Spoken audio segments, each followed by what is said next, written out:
Bon, bonjour tout le monde. Merci d'être là.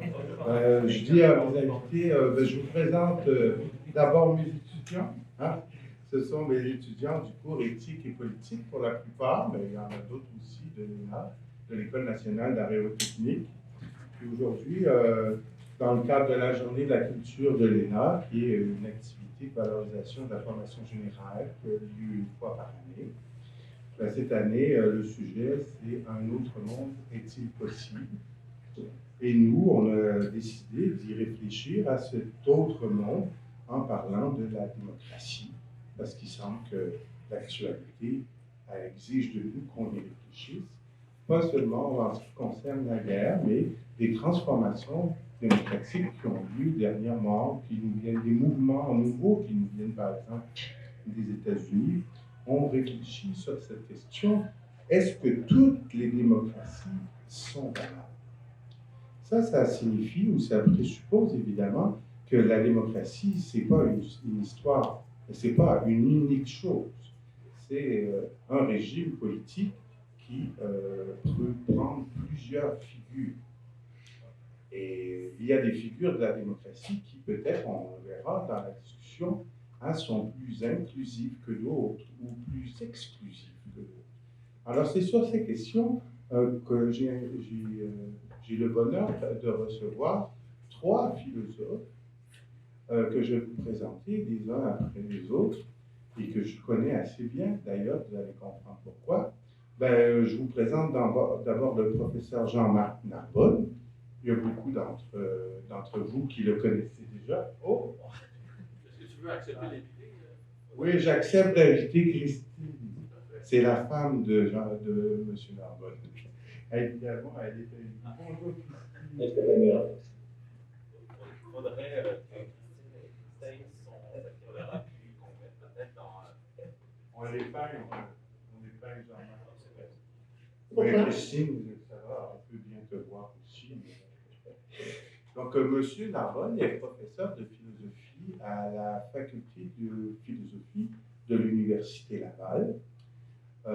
Il est aussi directeur d'une chaire de recherche du Canada qui s'appelle ACME, donc en antiquité critique et modernité émergente. M. Narbonne est un grand spécialiste des Grecs et en particulier d'Aristote et de Plotin. En fait, M. Narbonne, c'est mon ancien prof de philo quand j'étais au bac. On a eu Aristote et les post-socratiques aussi. Mais ça, je vous l'avais déjà dit l'année dernière, mais cette année, vous le saurez. Donc, on a invité pour nous parler justement de la démocratie en novembre dernier, dans le cadre des Journées mondiales de la philosophie de l'UNESCO. M. Narbonne nous avait parlé de la tragédie grecque Antigone de Sophocle. Notre deuxième invité est un jeune professeur aussi de la faculté de philosophie de l'Université Laval, c'est Patrick Turmel. Patrick Turmel est le co-titulaire de la chaire de philosophie, de la chaire qui s'appelle la philosophie dans le monde actuel de l'Université Laval. Donc, il a toujours des préoccupations très concrètes et contemporaines de la philosophie. Et je vous présente, d'ailleurs, je vous présente tout de suite. On en fera tirer dans le cours des exemplaires d'un petit bouquin, d'un recueil d'essais que Patrick Turmel vient de publier en 2020, je pense. Prendre part, et c'est sous-entendu, prendre part à la démocratie. Donc, c'est vraiment une réflexion qui est très, très pertinente pour vous, et puis pour nous aussi. Vous êtes des citoyens votants assez nouveaux. Hein? Et la question est la suivante. La démocratie, ça ne se limite pas à aller voter aux 4 ans. Hein? Il faut, pour qu'elle soit florissante, y prendre part. C'est-à-dire y participer. C'est à ces questions-là qu'on va réfléchir. Et évidemment, Patrick Turmel est un spécialiste qui va pouvoir nous aider dans cette réflexion. Je vous présente finalement Nicolas Comtois. Nicolas Comtois est aussi un ancien étudiant de la faculté de philosophie de l'Université Laval. Donc, vous voyez, on n'est pas une secte, mais on est une famille philosophique, on pourrait dire. Parce qu'en fait, on est le contraire d'une secte. Hein? C'est ça la vie. Donc, il a dernièrement publié des entretiens avec M. Narbonne. Donc, c'est vraiment un texte très, très instructif. Vous savez, où Nicolas a interviewé M. Narbonne sur son parcours philosophique et sur les recherches là, actuelles qu'il est en train de développer. Nicolas est étudiant au doctorat en philosophie à l'Université de Montréal pour l'instant avec Jean Grondin. Donc, allez, on peut aller loin en philosophie. Donc, voilà, je fais le point encore sur les entretiens que Nicolas a conduits avec M. Narbonne. On en fera tirer aussi au sein de la classe, ou s'il y en a ici qui ne sont pas dans les cours, qui seraient intéressés à la voir, vous viendrez le voir après la conférence. Ça va me faire plaisir de vous en offrir un exemplaire. Hein, là, vous savez, M. Narbonne nous raconte aussi dans la première partie hein, d'où il vient et les études qu'il a parcouru. On peut le reconnaître, je dirais, comme un des plus importants philosophes québécois. Hein, on peut dire ça. Tout à fait. Voilà. Donc, avec ces spécialistes, vous voyez, je vous explique un peu le déroulement de la table ronde. Ce qu'on va faire, c'est qu'on va échanger autour de 3 questions. Hein, je vais les poser progressivement et chacun des invités aura environ 5 minutes pour y répondre. Après le premier tour de la question, de la première question, je vous inviterai, vous, à leur poser directement des questions en lien avec ce qu'ils nous ont, avec l'exposé qu'ils nous auront fait de 5-6 minutes. Donc, vous allez voir, il y a un micro là aussi dans la salle. Vous pourrez tout librement vous avancer puis poser une question quand on sera rendu là, donc à peu près 10-15 minutes. Est-ce que vous vous sentez prêt tout le monde? On y va? Hein? Donc, on y va. La première question que je vais vous poser, et je vais commencer avec M. Narbonne. S'il est vrai qu'il existe plusieurs sortes de démocratie, M. Narbonne, quelles ont-elles toutes en commun? D'abord, merci Marc Lamontagne de cette occasion de rencontre et d'échange sur la question de la démocratie. C'est toujours un sujet d'intérêt perpétuel chez moi, parce que c'est le régime dans lequel nous vivons, que nous pouvons certainement critiquer à bien des égards, etc., mais qui constitue notre vie. Puisque nous vivons dans une constitution démocratique, malgré ses failles, ses défauts, etc., et qu'on peut dire qu'une constitution, c'est l'âme d'une cité, c'est l'âme d'un pays, c'est son souffle de vie, puisque c'est le cadre qui nous permet de vivre comme nous vivons. Alors, d'abord, une petite remarque, le thème un autre monde est-il possible, qui a été retenu pour cette rencontre.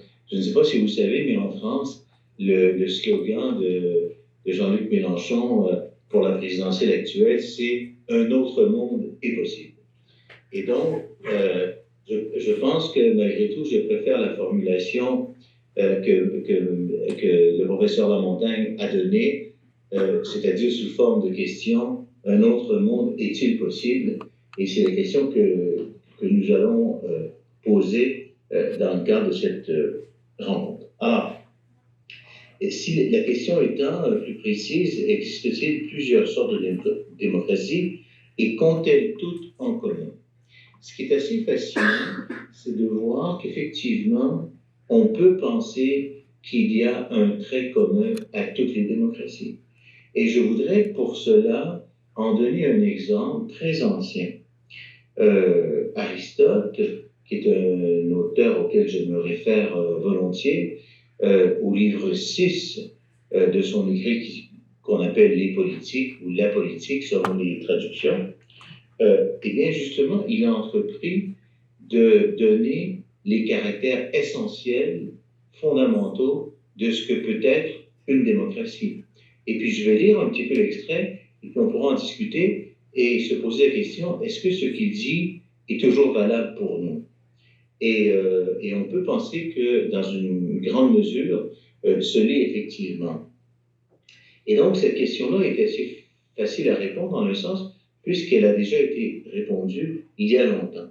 Alors Aristote dit ceci, le principe de base de la démocratie, donc le principe de base, c'est la liberté.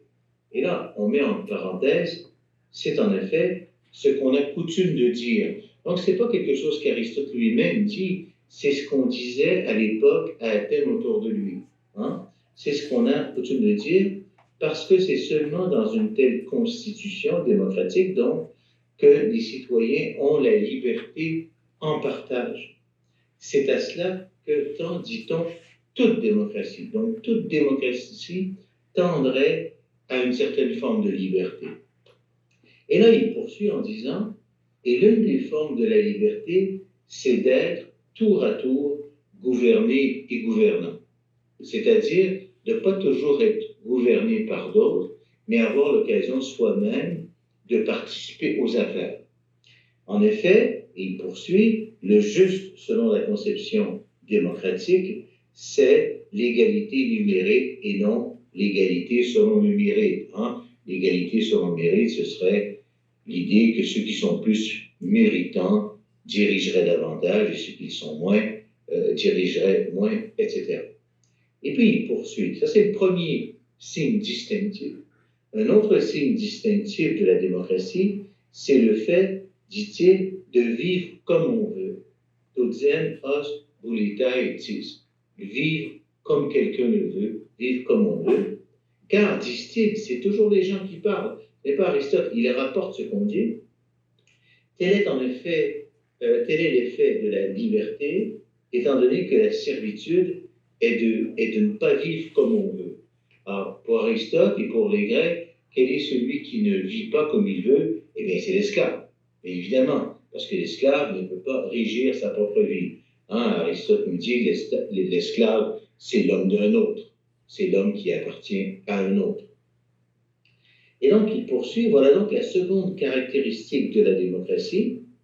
De là est venue la revendication de n'être au mieux gouverné par personne.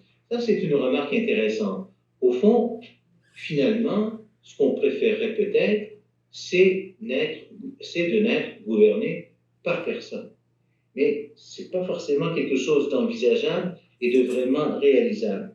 Mais puisqu'on ne peut pas forcément n'être gouverné par personne, que serait le second best, la meilleure option substitut? Eh bien, ce serait, dit-il, de gouverner à tour de rôle. Donc, on n'est pas toujours là à subir les règlements d'un autre et la loi d'un autre, mais on peut aussi... Donc, finalement, cette idée de vivre comme on veut revient à la question de la prise en charge de soi-même et à la prise en charge des affaires de la cité, si vous voulez. Et donc, il complète en disant, cela va dans le sens de la liberté fondée sur l'égalité. Je voudrais revenir juste un instant sur cette question du vivre comme on veut. On peut l'interpréter de deux manières. On peut dire vivre comme on veut, ben, c'est vivre selon les aspirations qui sont les miennes, indépendamment de tout. Hein? Vivre comme on veut pourrait, en ce sens-là, avoir un sens négatif. Vivre comme je veux, c'est-à-dire après mon déluge. Je vis comme ça me plaît et je ne me préoccupe pas des conséquences. Ça, c'est un point de vue. Mais l'autre façon de vivre comme on veut, c'est de vivre dans un cadre constitutionnel, juridique, qui fait qu'on est d'accord pour ce mode de vie. Et donc, je pense qu'il y a les deux aspects dans la remarque d'Aristote. D'une part, la liberté, et d'autre part, le fait de réaliser sa vie comme on le souhaite. Donc, la question qu'on peut se poser, c'est est-ce que ces deux critères sont encore valables aujourd'hui? Eh bien, moi, je pense que oui. Quand Aristote parle des sociétés démocratiques, il parle des sociétés de ceux qu'il appelle les libres et les égaux. hein, et le terroi kai isoi, ceux qui sont libres et ceux qui sont égaux. Alors, égaux devant la parole, égaux devant la loi, égaux justement dans le cadre de la juste part, pour faire le lien avec l'ouvrage de Patrick Turmel. Cette notion d'égalité, je pense qu'elle est centrale. Au début, avant même la naissance de la démocratie, le premier nom de la démocratie, c'était l'isonomia, c'est-à-dire l'égalité devant la loi, l'égalité dans le partage, avant même qu'on parle de démocratie, qui est venue plus tard. Et évidemment, la démocratie, c'est la force du peuple. Hein, démos, c'est le peuple, kratia, c'est la puissance, la force, c'est la force qui est reconnue au peuple. Donc, il y a quelque chose là-dedans qui relève de l'idéal. Et bien sûr, quand on entre ensuite davantage dans le détail, on peut se poser la question, comment fonctionne cette démocratie, quels sont ses rouages, quelles sont ses institutions, etc. Et en tout cas, on a un phare très ancien concernant la démocratie. Mais évidemment, la démocratie grecque est une démocratie directe, vous le savez, les citoyens participent eux-mêmes directement à la vie démocratique. Nous vivons dans des sociétés, dans des démocraties qu'on dit représentatives ou indirectes, où nous déléguons des responsabilités et des décisions auprès d'autres personnes. Ça, c'est la grande différence. Mais malgré cette renaissance de la démocratie moderne, depuis la Révolution américaine et la Révolution française notamment, je pense qu'il y a un air de famille entre les deux qu'il est intéressant de maintenir vivant. Voilà. J'arrêterai ici pour l'instant. Merci, M. Narbonne. Alors, je passe la parole directement. Je voulais juste vous mentionner, merci pour ce retour à la source chez Aristote, parce que cette session, on a justement étudié l'éthique à Nicomaque, la prudence. Donc, on comprend bien déjà un peu la perspective d'Aristote. Merci. Je passe la parole maintenant à Patrick Turmel en lui reposant la même question. S'il y a plusieurs démocraties, quelles ont-elles toutes en commun? Merci, merci Marc. Merci pour l'invitation. Merci Jean-Marc d'avoir brisé la glace. Marc a présenté Jean-Marc Narbonne comme un spécialiste de philosophie ancienne. C'est en effet un grand spécialiste d'Aristote et il nous l'a rappelé par son intervention. Je fais plutôt de la philosophie politique contemporaine et pourtant, la conception de la démocratie qui me semble être la bonne va tout à fait dans le sens de ce que vient de présenter Jean-Marc en nous ramenant 2500 ans en arrière. Peut-être que pour répondre donc à cette question de savoir qu'est-ce qu'il y a de commun à toutes les démocraties, c'est quoi finalement une démocratie, qu'est-ce qui nous permet de distinguer une démocratie d'un régime qui n'en est pas une, on peut peut-être partir d'une définition qui est souvent présentée comme allant de soi, mais qui va peut-être nous permettre de répondre par la négative. Qu'est-ce qui n'est pas une démocratie? Alors, souvent, quand on veut définir la démocratie, on part de l'étymologie grecque, comme l'a fait Jean-Marc. Bon, alors, démos kratos ou démos kratia, pouvoir du peuple. Puis on part de cette étymologie pour dire, la démocratie, c'est le pouvoir du peuple, donc, si le peuple décide, nous sommes en situation démocratique. Qu'est-ce qu'on entend par le peuple qui décide? Bien, souvent, on pense aux élections, au choix de la majorité. Et on a donc tendance à considérer que ce qui fait une démocratie, ben, c'est le vote de la majorité, l'élection par la majorité de nos représentants. Il faut faire très attention, je pense, quand on définit ainsi la démocratie. Je donne quelques exemples. Prenons-en en fait. Je donne un exemple de grande actualité. La Russie est un pays démocratique en ce sens. C'est-à-dire que les Poutine ou celui ou celle qui pourrait suivre son règne est élu démocratiquement en ce sens. Hein. Il y a un système il y a un système électoral en Russie. Est-ce une démocratie pour autant? J'en doute fort. Donc, qu'est-ce qui fait l'essence ou la nature de la démocratie? Je pense que Jean-Marc Narbonne a tout à fait raison en nous ramenant à Aristote et en insistant sur le fait que ce qui fait le propre de la démocratie, c'est les principes d'égalité et de liberté qu'elle met de l'avant. Donc, une vraie démocratie, ce n'est pas simplement le pouvoir du peuple, c'est un régime qui vise l'égalité et la liberté des citoyennes et des citoyens. Je n'allais pas partir là-dessus, mais tout à l'heure, Marc nous a dit que le thème des rencontres aujourd'hui, c'est « Un autre monde est-il possible? » C'est facile de répondre oui à cette question. Je pense que la vraie question qui devrait nous intéresser en parlant de démocratie, c'est « Un autre monde est-il souhaitable? » Alors, pourquoi est-ce que je pose la question comme ça? Il y a une phrase célèbre de Churchill, ancien premier ministre britannique, qui est souvent répétée dans le discours public au sujet de la démocratie, et c'est l'idée selon laquelle la démocratie est le pire régime à l'exception de tous les autres. Il y a beaucoup de gens qui répètent cette phrase-là. La démocratie, c'est le pire régime à l'exception de tous les autres. Mais le problème avec cette phrase, c'est qu'elle donne l'impression que la démocratie, ça va pour le moment. Hein? On n'a rien trouvé de mieux pour l'instant, mais c'est rien d'autre qu'un pis-aller dont il serait bien de se débarrasser le jour où on aura trouvé mieux.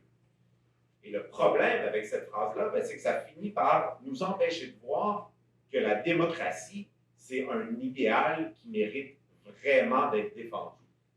Ce n'est pas juste, comme je le disais, l'élection aux 4 ans, ce n'est pas juste le pouvoir du peuple. La démocratie, c'est un idéal d'égale liberté. Non, ça ne veut pas dire que les démocraties sont parfaites. Hein? Ça ne veut pas dire que les démocraties telles qu'on les connaît ne pourraient pas être améliorées de façon à mieux respecter et l'égalité et la liberté de ses citoyennes et de ses citoyens. Je pense que ça peut être fait. Je pense qu'il y a toute une série de possibles qui nous permettraient d'améliorer nos régimes démocratiques tels qu'on les connaît. Mais il ne faut pas perdre de vue la valeur de la démocratie. Égalité, liberté des citoyennes et des citoyens. C'est ça qui fait le commun des véritables régimes démocratiques. Merci Patrick. Alors, sans tarder, je passe la parole à Nicolas. Merci beaucoup. Alors, ma réponse sera probablement plus brève et moins brillante que celle de M. Turmel et de M. Narbonne. Premièrement, parce que je ne travaille pas en philosophie politique en tant que telle, donc j'ai moins l'habitude de discuter de ces sujets-là. J'ai néanmoins eu l'occasion d'en discuter pas mal avec M. Narbonne, qui a utilisé dans sa réponse les éléments que j'avais dans celle que j'avais préparée moi-même, ce qui m'oblige à improviser. Mais c'est bien naturel, puisque c'est de lui que je tiens une partie de ma réflexion politique, de peu de réflexion de philosophie politique que j'ai, je dois dire que je la lui dois. Donc, ce que je voudrais dire, je vais peut-être rebondir sur ce que M. Turmel vient de dire, la démocratie considérée comme le pire régime à l'exception de tous les autres, et le piège dans lequel cette description-là, ou cette définition, en guillemets, pourrait nous faire tomber. Il me semble que si Churchill dit ça, au fond, c'est à cause de la déception continuelle qu'on a vis-à-vis de la démocratie effective. La démocratie est peut-être le plus difficile de tous les régimes, parce que celui qui porte les idéaux les plus grands. Et donc, en un sens, c'est le meilleur, en substance, en son essence, puisque c'est celui qu'on poursuit et qu'on croit que ça vaut la peine de le poursuivre, c'est pourquoi je peux le nommer un idéal. Et en un autre sens, la démocratie doit continuellement nous décevoir, puisque réaliser un idéal, c'est toujours difficile, compliqué, et ce n'est jamais achevé. Et donc, en ce sens-là, il est bien naturel qu'on en arrive à une phrase comme celle-ci, dont il faut bien voir malgré tout qu'elle est piégée. Il faut maintenir l'idéal qu'il y a derrière et ne pas rester dans la déception. La démocratie, en d'autres mots, mérite sans cesse d'être réactivée.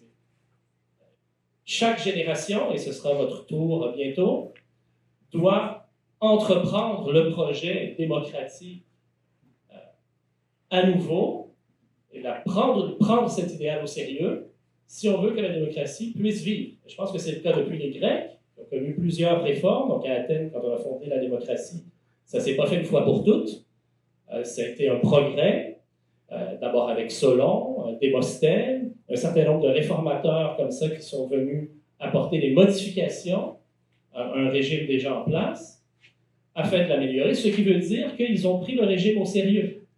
Ils ont voulu, une génération après l'autre, en faire quelque chose qui était plus proche de l'idéal qu'ils avaient, qui, je pense, est très bien nommé quand on parle de liberté et d'égalité, qui sont deux concepts qui existaient donc à l'origine de la démocratie et qui existent très certainement en démocratie moderne. Tocqueville, notamment, y réfléchit beaucoup dans de la démocratie en Amérique, souvent pour faire remarquer que nous sommes moins attentifs à la liberté que nous sommes à l'égalité en contexte moderne. Je ne sais pas s'il a raison, mais c'est sa remarque. On peut peut-être la mettre en relief ici. Dernière chose que je voudrais dire, c'est que cet idéal, ce caractère frustrant de la démocratie, mais aussi son énergie, vient peut-être aussi de ses origines, parce que derrière l'étymologie de démocratie comme pouvoir du peuple, il y a une revendication intrinsèque, il me semble. C'est-à-dire qu'au fond, formellement parlant, la démocratie n'est pas un régime dans lequel seul le peuple a le pouvoir, au fond. Tout le monde l'a, puisque tout le monde peut participer au régime en question. La raison pour laquelle la démocratie s'appelle démocratie, et qu'on l'a conçue dans l'Antiquité comme étant un régime où c'est le peuple qui est au pouvoir, c'est parce que ça n'a rien d'évident que ceux qui sont en situation de vulnérabilité, qui sont plus faibles, ceux qu'on appelle donc le peuple, aient part eux aussi au pouvoir. Au fond, la démocratie est une conquête du pouvoir par des gens qui naturellement ne l'avaient pas. Et on voit qu'il y a là une énergie, il y a là une exigence qui mène la démocratie toujours plus loin et qui exige qu'on la reprenne une fois après l'autre. Qu'est-ce que je voulais dire? Merci. Merci beaucoup, Nicolas. Je comprends bien moi-même. Hein, on voit que, je pense, mais on voit que la démocratie, c'est justement quelque chose qui est toujours à réaliser. Pas un point d'arrivée. C'est toujours en marche vers l'égalité et puis la liberté. Et c'est un idéal que poursuit le peuple en se donnant des lois communes vers la réalisation de cet idéal qui n'est jamais vraiment atteint. Parce qu'on pourrait dire, vous savez, c'est un peu ça, hein? Les générations futures qui suivent et qui reprennent le relais, on pourrait dire à chaque fois, c'est un combat à refaire, un combat à refaire. Un idéal d'Europe de prendre sa place dans cette société à travers l'édiction des lois auxquelles on se soumet pour arriver à l'égalité, à la liberté. C'est le but, comme dirait Kant. Hein? Est-ce que spontanément vous auriez une petite question pour nous inviter là? Oui, je t'en prie. Tu peux le micro va se rendre très bien. Tu peux juste enlever ton masque là. Ah, d'accord. Vous entendez bien? Vous arrivez à m'entendre? C'est bon? Oui? Parfait. Bonjour déjà.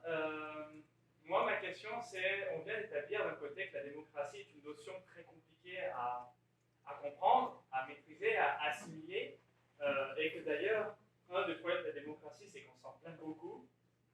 Maintenant, et qu'on parle aussi de futur, le défi, c'est comment on peut arriver à, puisque le peuple, je viens déjà de faire une erreur, je dirais l'ensemble qui participe à cette démocratie, comment on peut, dans le but d'améliorer la démocratie, arriver à faire assimiler cette notion et comment on peut faire en sorte, dans les générations futures, de comprendre l'importance de la démocratie, parce qu'on voit bien que, même parfois dans des élites politiques, la démocratie n'est pas encore bien comprise, la notion de démocratie, puisque moi, le premier, c'est vrai que quand je pense démocratie, je pense élection tous les 4 ans. C'est vrai qu'on a tendance à oublier la notion de il y a plein d'à côté.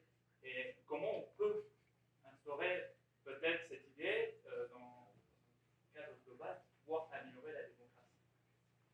Et si tu me permets, je réserverai ta question pour la fin. Parce que la troisième question qui s'en vient, la troisième, est justement sur ce sujet. Comment faire pour y participer à cette démocratie? C'est une très bonne intuition. Alors, on va y revenir. Je vais passer à la deuxième question que je renvoie à Jean-Marc. Pouvez-vous nous donner quelques exemples de démocratie qu'on pourrait qualifier d'inclusive ou de démocratie exclusive en nous expliquant leurs différences? Alors, ça, c'est un sujet très sensible, que celui de l'exclusion et de l'inclusion. Et bien évidemment, sur ce plan-là, on compare volontiers les démocraties antiques, grecques, parce qu'elles sont essentiellement grecques, et les démocraties modernes.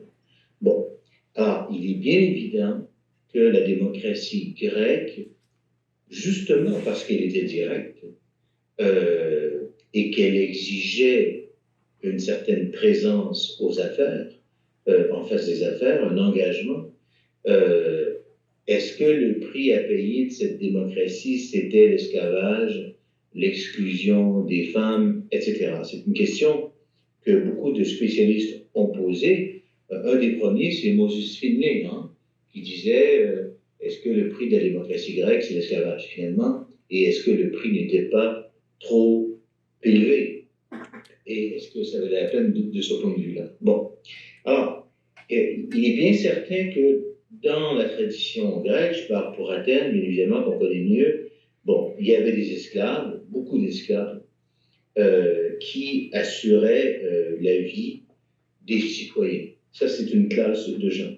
Il y a la question des femmes aussi, qui avaient, les femmes athéniennes avaient un statut de citoyens indirects, puisqu'elles étaient protégées, comme leurs maris et leurs enfants, etc., même si elles ne prenaient pas part directement à l'Ecclésia, à l'Assemblée du peuple, aux décisions politiques. Ensuite, il y a les étrangers, ceux qu'on appelle ceux qui vivent avec les métèques, métaoikos, c'est ceux qui vivent avec les citoyens. Et là, il y en avait beaucoup, les étrangers. Aristote lui-même est un étranger à Athènes, c'est un métèque. Il n'est pas citoyen athénien, il n'a pas droit de parole politique à Athènes. Donc, les étrangers avaient un statut particulier, ils pouvaient avoir des commerces, et certains étaient extrêmement florissants, etc., mais ils n'étaient pas citoyens au sens plein du terme. Il y a évidemment les enfants et tout ça. Ce sont les exclusions les plus visibles, si vous voulez, les plus faciles à repérer. Alors, qu'est-ce qu'on peut dire par rapport à ça? Mais vous savez, même dans les démocraties modernes, il y a aussi des exclusions. L'esclavage en principe est aboli, même si on sait très bien qu'il y a des formes d'esclavage qui ne disent pas leur nom et qui jettent les gens, un certain nombre de personnes, dans des conditions absolument effroyables. Ça, c'est un point. Deuxièmement, vous le savez, dans la tradition occidentale, les femmes ont eu le droit de vote très tardivement, après la Seconde Guerre mondiale, dans certains pays. Donc, c'était une conquête extrêmement difficile. D'autre part, nous aussi, on a des métèques. Tous ceux qui sont résidents permanents, tous ceux qui ont des statuts de résidents temporaires, etc., sont des gens qui ne votent pas. Dans certains pays, ça peut impliquer un pourcentage très important de la population. 10, 15, 20% de la population qui ne vote pas. Et puis, bon, la question pour les enfants, c'est la même chose aussi. Donc, il n'y a pas de démocratie parfaitement inclusive. Ça n'existe pas, je crois. Il y a des démocraties plus ou moins inclusives et il est bien certain que la tare essentielle de la démocratie, des démocraties antiques, c'était la question de l'esclavage. Ernest Renan, qui était un grand spécialiste de l'Antiquité, de l'histoire des religions, etc., un personnage très célèbre au XIXe siècle, disait ce qu'on veut, c'est Athènes sans esclavage, si on résume. Et donc, moi, quand je regarde la tradition grecque, je ne la vois pas comme un modèle idéal à répéter. je la vois comme un germe. Et j'aime beaucoup cette image qui avait été employée par Cornelius Castoriadis qui disait la liberté grecque, ce n'est pas un idéal, c'est un germe. C'est-à-dire qu'il y a eu un point de départ là fort intéressant qui nous a inspirés et que nous pouvons améliorer. Même chose pour ce qui est des procédures, des mécanismes de la démocratie grecque, ils sont toujours améliorables. Et c'est ça que je retiens de l'affaire. C'est un phare qui comporte des points noirs, des zones d'ombre dont on essaie de se débarrasser et qu'on veut améliorer, mais pas plus que ça. Donc, ça c'est une affaire. Il y a une autre forme d'exclusion dont je voudrais parler, c'est le fait de dire qu'on peut être exclu sans que ça paraisse. Je veux dire par là, il y a des gens qui sont exclus des processus démocratiques par manque d'éducation, par manque de formation, par manque de maîtrise des outils techniques, etc. Il y a toute une frange de la population qui se sent écartée du pouvoir. Et dans nos sociétés, vous le savez très bien, il y a quand même des oppositions de classe. Il y a des gens qui sont plus nantis, d'autres qui sont moins nantis. Donc, il y a des formes d'exclusion qui sont très sournoises et qui peuvent décourager les gens du système démocratique véritablement. Et ça, c'est un danger pour toutes les démocraties. Si je reviens à Aristote, Aristote dit au fond, qu'est-ce qui provoque les séditions dans les cités? C'est toujours l'opposition des riches et des pauvres. Et quand on regarde l'histoire de la Grèce, qu'est-ce qui a fait en sorte qu'on est passé d'une constitution à une autre, etc. Mais c'était parce qu'il y avait des oppositions très très fortes entre les riches et les pauvres. Je reviens sur un point qu'a mentionné Nicolas Comtois, que je trouve tout à fait juste et qui se vérifie dans l'histoire d'Athènes, c'est qu'au 5e siècle, au départ de la tradition démocratique grecque, c'est surtout les aristocrates qui prenaient le parti tout à coup du peuple et qui les défendaient. Et au fur et à mesure de l'histoire, quand on arrive au 4e siècle, ben, ce sont des gens de plus en plus ordinaires, venant de milieux moyens, etc., qui sont aux commandes et qui peuvent accéder à des rôles importants au sein de la démocratie. Donc, il y a eu une amélioration tout au long de l'histoire. C'est ce que je pourrais dire. Je pense qu'un des traits, justement, de la démocratie, c'est comme c'est un rêve, on est toujours en deçà de ce rêve, mais il faut quand même faire en sorte de s'approcher le plus qu'on peut de ce rêve, de sa meilleure réalisation. Merci Jean-Marc. Alors je te passe la parole. Merci. Je pense qu'on est... il y a beaucoup trop d'accords là, sur cette table ronde, mais on va quand même poursuivre, puisqu'on ne va pas créer on va pas inventer des accords non plus. Je repartirai quand même d'une idée, encore une fois, là, de Jean-Marc Narbonne. Alors, quels seraient des exemples de démocratie exclusive, de démocratie inclusive? Alors, étant donné ce que j'ai dit tout à l'heure, hein, que l'idéal démocratique, c'est un idéal d'égale liberté des citoyennes et des citoyens, et bien sûr, dans sa nature même, la démocratie est un projet d'inclusivité, si vous voulez. Mais en même temps, il n'y a aucune démocratie qui peut fonctionner sans exclure. Pourquoi? Parce que quand on parle d'un régime démocratique, on parle d'un régime dans lequel les citoyennes et les citoyens ont des droits, mais également des devoirs les uns envers les autres. Ça veut dire aussi que pour qu'il y ait démocratie, il faut déterminer qui en fait partie et qui n'en fait pas partie. Qui fait partie du groupe de citoyennes et de citoyens. Même dans une démocratie qui cherche à être la plus inclusive, il y a de l'exclusion en ce sens. Même un Canada hyper exclusif n'acceptera pas que les citoyens et les citoyennes des États-Unis votent dans notre régime. Donc, on exclut nécessairement certaines personnes du peuple démocratique. Donc, il n'y a pas de démocratie sans une certaine forme d'exclusion, et il y a plein de formes d'exclusion qui sont des formes perverties de la démocratie, des formes d'exclusion qu'il faut combattre, mais il y a aussi des formes d'exclusion sans lesquelles il n'y a pas de démocratie. Hein? Donc, je voulais quand même le rappeler. Maintenant, il y a aussi des discours politiques qui se disent démocratiques, mais qui sont des discours d'exclusion qui menacent en fait la démocratie. Tout à l'heure, monsieur a posé une question, je rebondis un peu là-dessus. Vous avez commencé en disant le peuple, oups, j'ai fait une erreur, j'ai parlé de peuple.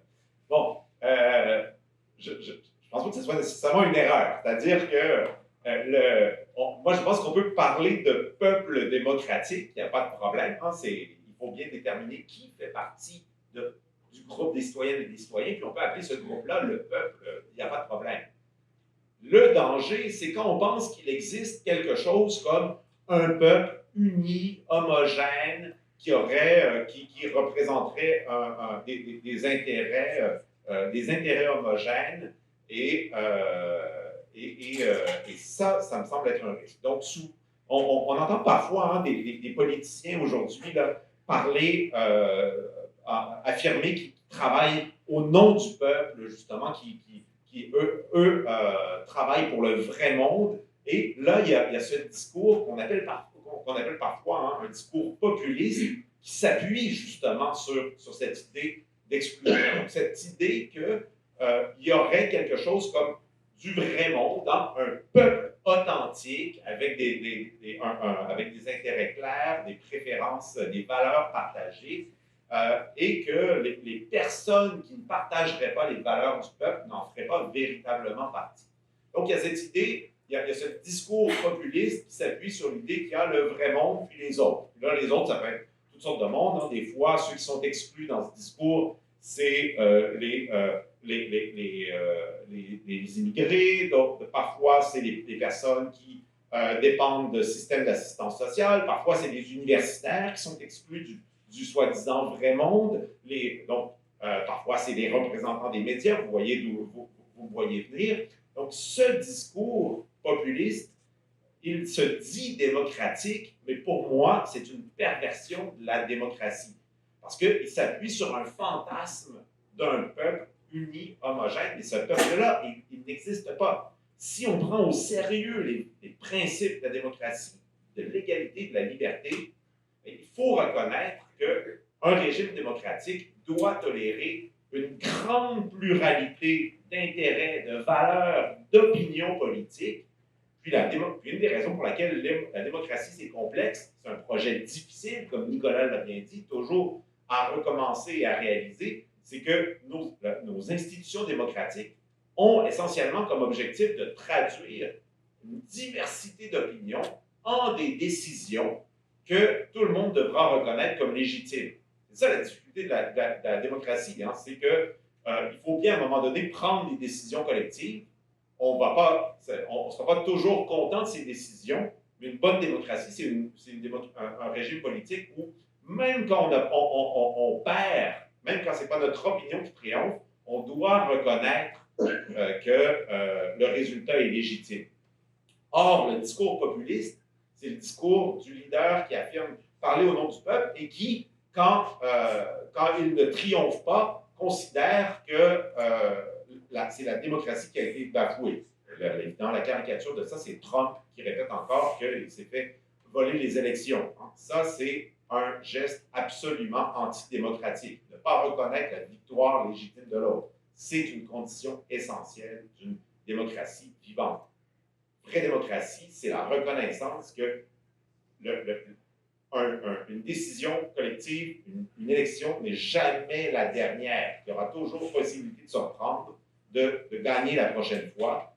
En attendant, il faut reconnaître que la victoire de l'autre est légitime. J'allais partir sur autre chose, mais j'ai trop de choses à dire sur ce point-là. Donc, je vais laisser la parole. On va t'inviter pour un cours, Patrick. Oui, Nicolas, à toi la parole. Merci beaucoup. J'ai été très intéressé par ce qu'a dit Patrick Duhamel au sujet de la nécessaire exclusion pour le bon fonctionnement d'une démocratie. En effet, c'est indispensable. Il faut définir qui sont les citoyens, si on veut qu'il y ait participation à la citoyenneté.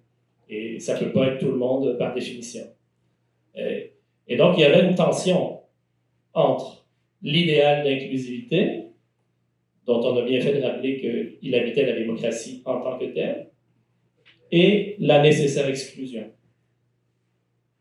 Il s'agit d'une tension qui donc provoque une dynamique.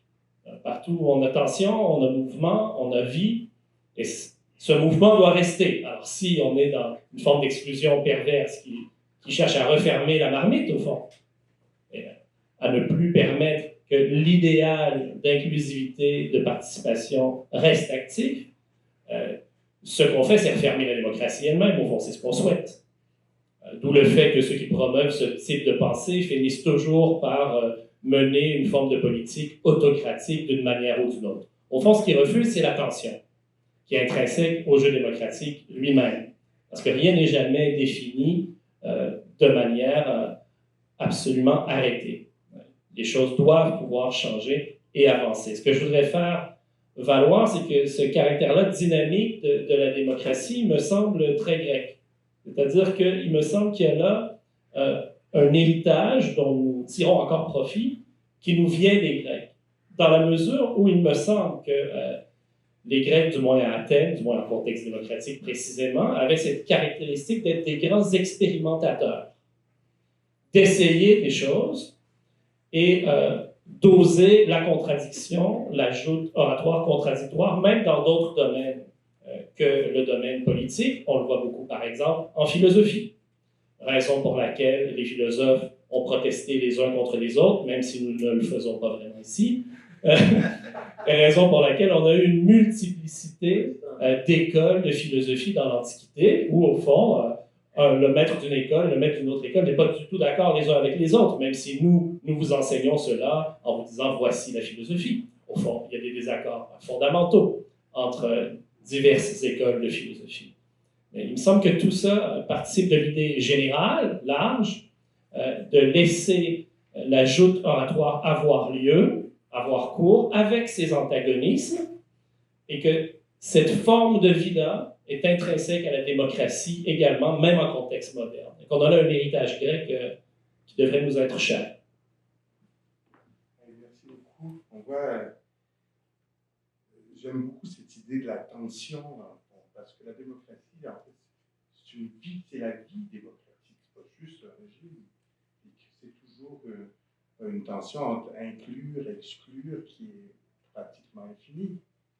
J'ai plein de questions. J'ai envie de vous poser tout de suite une question là-dessus. Si, comme on a dit, la démocratie, ben, ça commence par définir qui est le citoyen qui participe. Une démocratie mondiale, est-ce que ça se peut? Jean-Marc.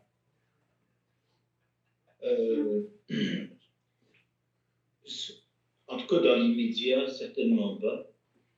Parce qu'il ne faut pas oublier que sur la Terre, il y a des aires culturelles, des aires A-I-R-E-S, et que tout le monde n'admet pas la démocratie. Tout le monde n'a pas été élevé au petit lait de la démocratie. Il y a un passage qui m'a toujours beaucoup intéressé chez Protagoras, le sophiste, le grand sophiste, le premier grand sophiste, Protagoras, dans son débat avec Socrate pour savoir qui enseigne la démocratie, qui connaît la démocratie, et au fond, qui connaît l'art politique. Et la réponse de Protagoras, c'est de dire tout le monde enseigne la politique.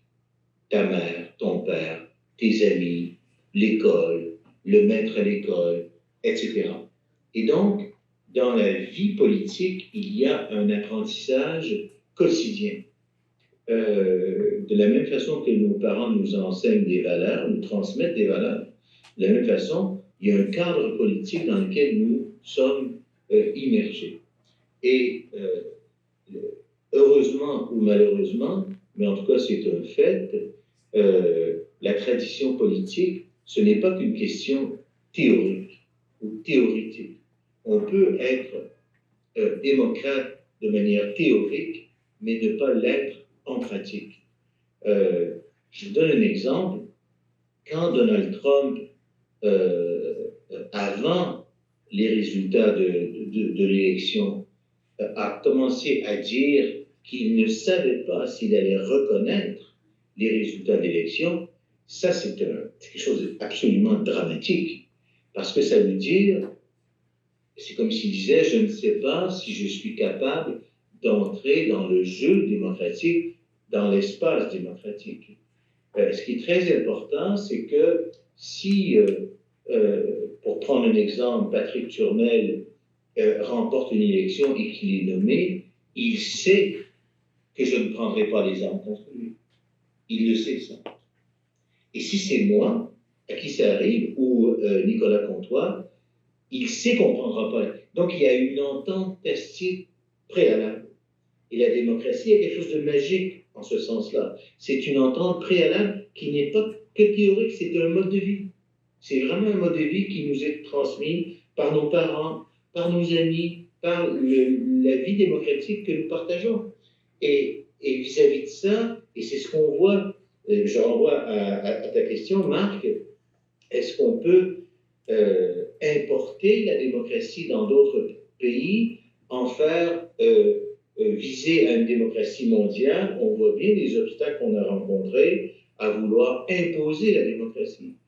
Et il y a quelques jours, j'ai rencontré un étudiant ici, venant de Chine, et qui me disait, mais même en Chine, le peuple, théoriquement, il est plutôt d'accord avec la démocratie. Mais comment la vivre au quotidien, c'est quelque chose dont ils n'ont pas l'expérience.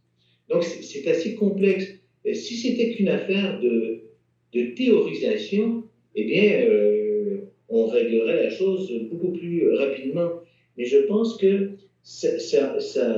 la vie démocratique, ça nous pénètre de toutes parts, dans les rapports hommes-femmes aussi, dans les rapports avec les enfants, etc. C'est tout un environnement à créer, d'où la grande difficulté de la réponse. Donc la démocratie, c'est aussi une culture, c'est pas juste une théorie. Oui, absolument. C'est une culture globale. Tu viens d'ouvrir toute une boîte de Pandore avec cette question. Est-ce que la démocratie mondiale est possible? C'est un peu comme la question, est-ce qu'un autre monde est possible?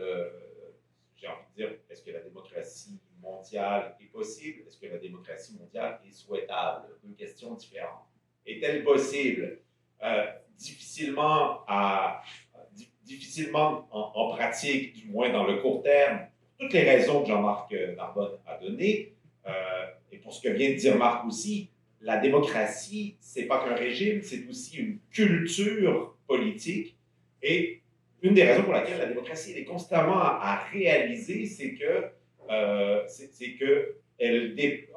pour avoir des institutions démocratiques, on a besoin d'une culture démocratique, mais pour avoir une culture démocratique, on a besoin d'institutions démocratiques. Donc, on a un arrière-fond culturel et des institutions qui sont dans un constant jeu d'aller-retour et qui se renforcent l'un l'autre.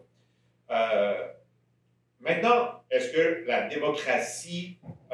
donc, je repose quand même la question, la démocratie mondiale est-elle possible? En théorie, oui. On pourrait très bien imaginer un État mondial, c'est-à-dire reproduire à l'échelle de la planète le genre de régime que l'on voit dans certains pays, en théorie. Rien ne l'empêche. Est-ce souhaitable? À mon avis, ça ne l'est pas.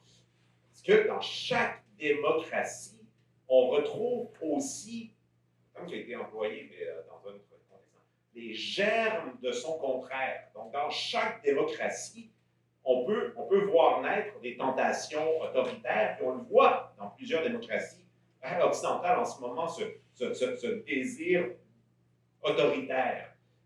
Donc, l'idée d'un monde démocratique, mais d'un monde de multiples nations démocratiques, protège aussi la démocratie contre le risque dans un régime d'une dérive autoritaire. Donc pour moi, ce n'est pas souhaitable non plus un État mondial.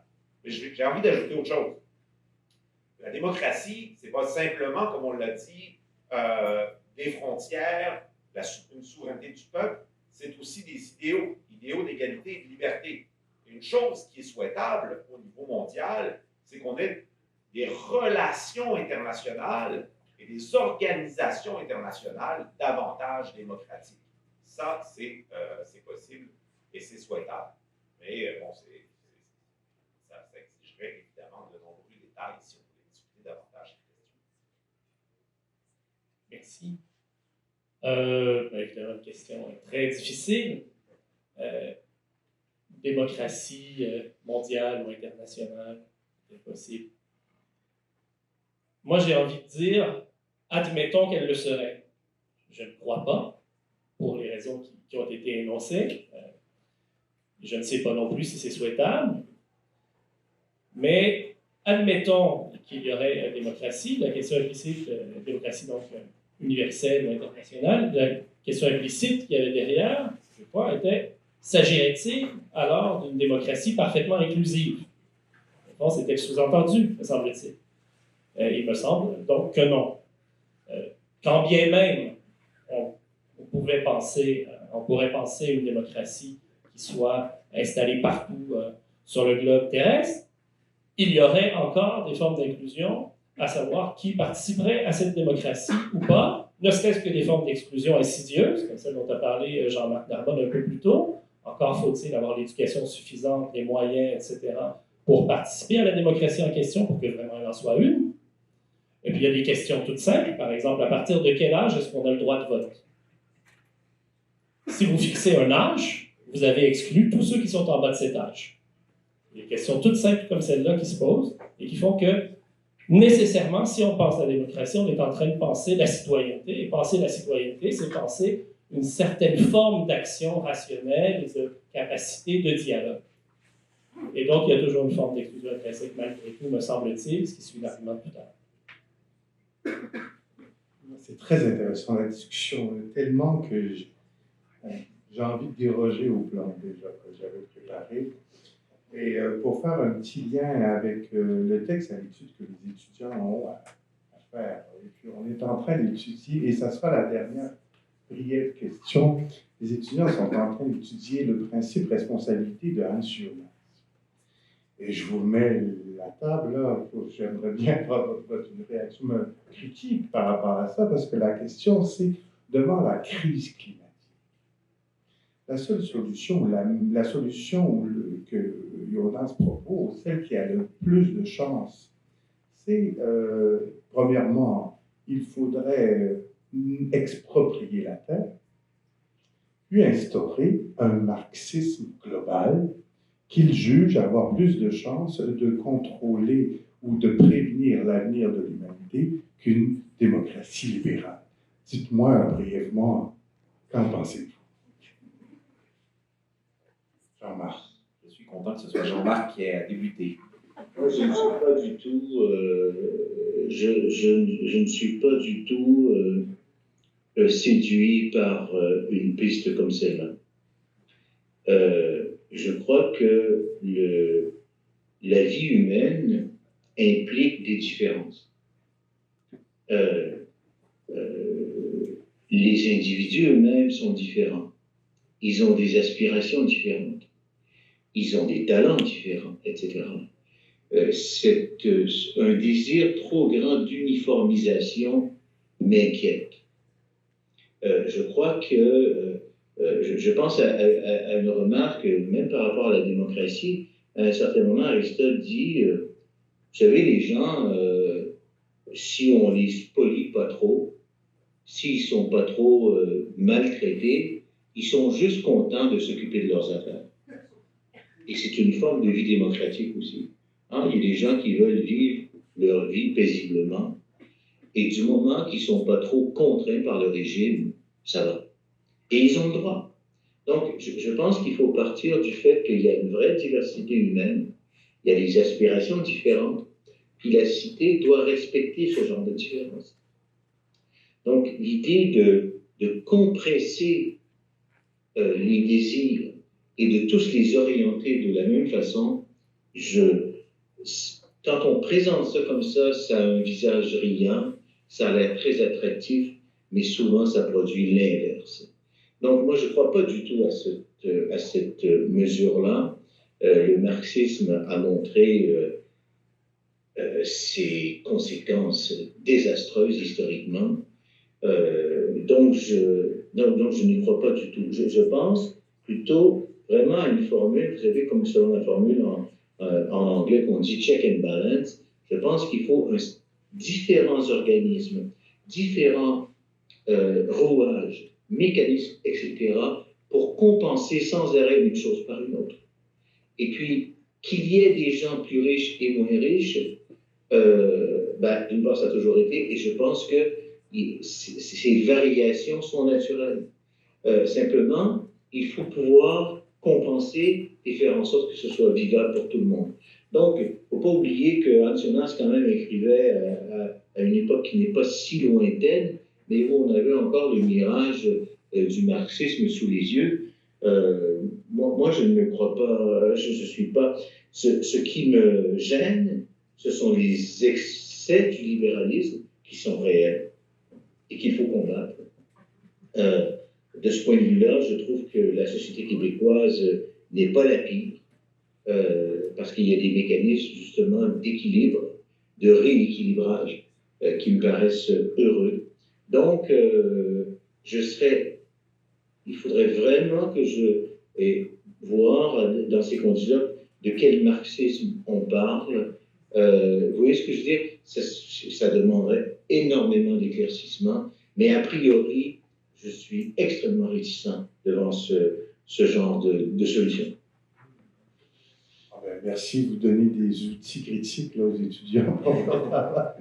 Alors, oui, qu'en penses-tu? Oui, je continue de prendre des notes là, ça va faire votre travail. Donc, je ne vais pas commenter Jonas si c'est ce que vous aviez, si c'est ce que vous espériez, mais j'ai envie de dire qu'on peut très bien comprendre l'intuition de Jonas. La crise climatique, elle est réelle. On a encore eu cette semaine la publication d'un rapport du GIEC, le groupe de recherche sur les changements climatiques, qui nous dit que nous avons 3 ans pour changer de façon importante nos façons de vivre, pour faire face à la crise climatique. C'est sérieux. Dans ce contexte, beaucoup d'environnementalistes ne croient plus en la démocratie. Pourquoi ne plus croire en la démocratie face à cette crise? Parce que la démocratie telle qu'on la connaît a évidemment une structure que l'on peut dire court-termiste. Elle s'intéresse au court terme. Que fait un exemple local, que fait le gouvernement Legault ce printemps, pensant aux élections de l'automne? Il ne propose pas des solutions pour faire face à la crise climatique, qui ne nous touchera pas encore de plein fouet en octobre, mais il nous donne 500 $ pour avoir notre vote.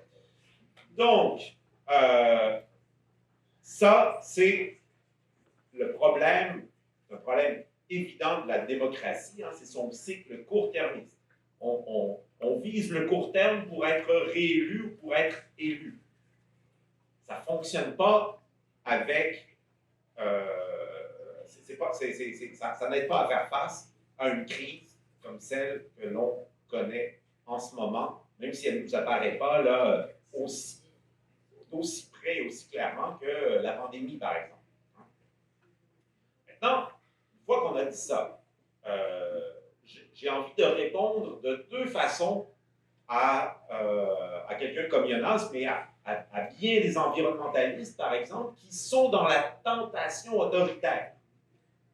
C'est un exemple un peu rigolo, mais je ne sais pas si vous vous rappelez de Luc Ferrandez, qui était le maire du plateau Mont-Royal, qui est maintenant à la radio. Quand il a quitté la politique, environnementaliste convaincu, on ne peut pas lui reprocher ça, évidemment, et quand il a quitté la politique, il a dit « quand vous aurez envie d'un autoritarisme progressiste, vous viendrez me voir, je serais peut-être intéressé par la politique. Autoritarisme progressiste. Pas parce que c'est progressiste que l'autoritarisme est bon soudainement. Pourquoi est-ce que je dis ça? Parce que la démocratie, je l'ai dit, hein, c'est un régime qui cherche à assurer l'égalité entre nous, mais aussi à nous offrir la plus grande sphère possible de liberté. Le jour où on abandonne l'idéal démocratique pour adhérer à une forme d'autoritarisme, on ne peut plus aisément revenir en arrière.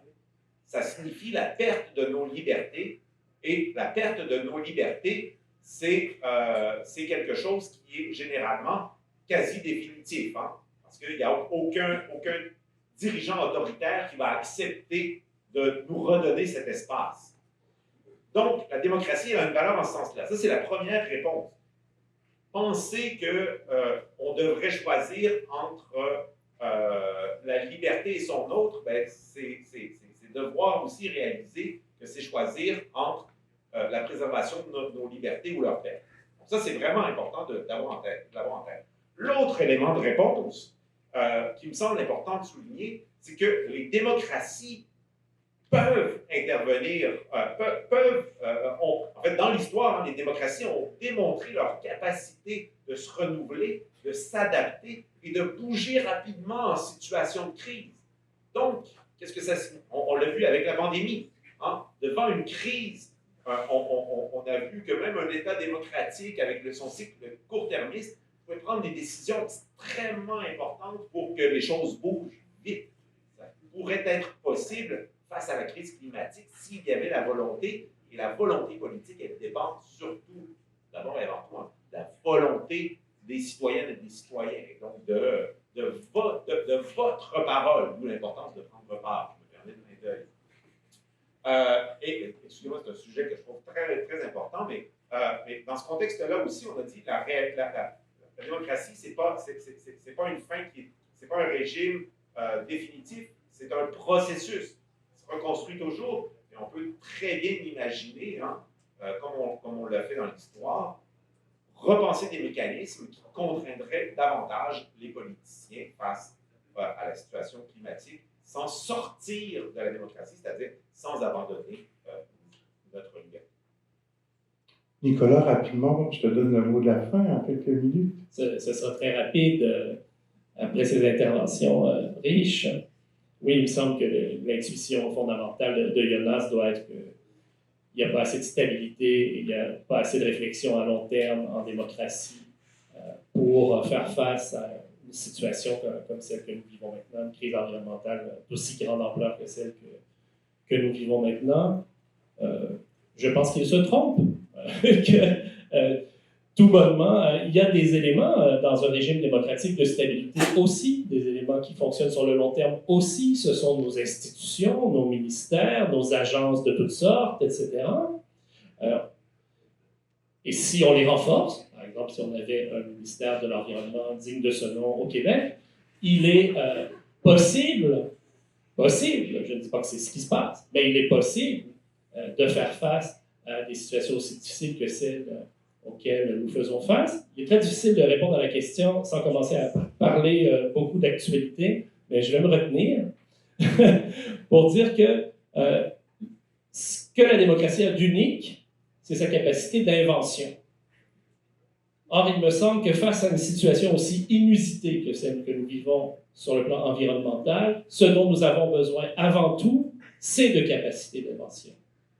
Donc, le régime démocratique pourrait bien être le meilleur régime à partir duquel trouver des solutions, dans la mesure où on s'y engage et on s'y prête. C'est un plan d'avenir pour vous, les jeunes, ça. Écoutez, on va clore ainsi la table ronde, qui, tant qu'à moi, va bien plus durer encore 3 heures. Hein. Mais on n'a pas de temps pour des questions, donc pardon? On n'a pas de temps pour des questions du public. Ben, écoutez, là, on va faire tirer des vols d'avion dans 2 minutes. Je peux comprendre. Et c'est tout. Hein, ils sont inconfortables sur leur chaise. Merci de votre écoute. Mais évidemment, Patrick et Nicolas, peut-être vont accepter de rester encore quelques minutes si vous avez envie de discuter avec eux, là, et si vous êtes bienvenus. Et puis, même si vous avez envie de recevoir de leurs livres, ils ont dédicacé pour vous, ça va leur faire plaisir de vous l'en donner. Donc, je termine là-dessus. On termine là-dessus. Je termine tout simplement en vous remerciant très, très chaleureusement Jean-Marc Narbonne, Patrick Turmel, Nicolas Ponta d'avoir participé aujourd'hui à l'École nationale d'aérontechnique à la journée de la culture de l'eau. On se retrouve à la bonne dans quelques minutes. Merci beaucoup.